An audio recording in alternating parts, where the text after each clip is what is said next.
Early morning empty ஸ்டொமக்கில tea, coffee வேணான்னு சொல்றீங்க டாக்டர். அப்ப நம்ம வேற என்ன தான் எடுத்துக்கிறது அப்படின்னு சொன்னா, வார்ம் வாட்டர்ல லெமன் ஆட் பண்ணி சாப்பிடலாம். இதுல விட்டமின் சி அதிகமா இருக்கிறதுனால இம்யூன் பூஸ்டரா ஆக்ட் ஆகும்.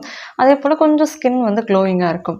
வார்ம் வாட்டர்ல கொஞ்சமா ஆப்பிள் சிடர் வினிகர் ஆட் பண்ணி சாப்பிடலாம். இது பிளட் சுகர் லெவல கொஞ்சம் டிக்ரீஸ் பண்ணும்.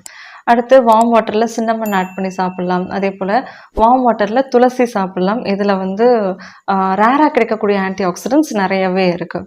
அடுத்து வார்ம் வாட்டர்ல கியூமின் சீட்ஸ் ஆட் பண்ணி சாப்பிடலாம். இது வந்து ரெஸ்பிரேட்டரி ப்ராப்ளம் இருக்கவங்களுக்கு நல்லா ஹெல்ப் பண்ணும். அதேபோல அனீமியா இருக்கவங்களுக்கும் ஹெல்ப் பண்ணும். அடுத்து இளநீர் எடுத்துக்கலாம். எக்ஸர்சைஸ் வந்து நாம பண்ண போறேன், ஜிம் போறேன் அப்படின்னா இது பெஸ்ட் கோ டூ ட்ரிங்க். ஏன்னா இதுல வந்து எலக்ட்ரோலைட்ஸ் அவ்வளோ அதிகமா இருக்கு. அடுத்து வார்ம் வாட்டர்ல ஓமம், அஜ்வைன் போட்டு சாப்பிடலாம்.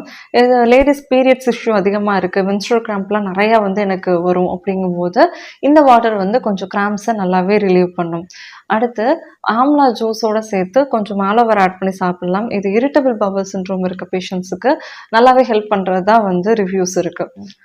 அடுத்து சியா சீட்ஸ் வாட்டர். இது வந்து நெறைய மினரல்ஸ் இருக்கு. ஃபிசிக்கல் ஆக்டிவிட்டி நீங்க போறீங்க, இல்ல ஜாகிங் போறோம், ஜிம் போகும்போது இது வந்து உங்களுக்கு நல்லாவே ஹெல்ப் பண்ணும். இதுல ஃபைபர் கன்டென்ட் அதிகமா இருக்கு, எலக்ட்ரோலைட்ஸ் அதிகமா இருக்கு. பட் பிளாட்டிங் இஷ்யூ இருக்கு அப்படின்னா நீங்க இத தவிர்த்துக்கலாம்.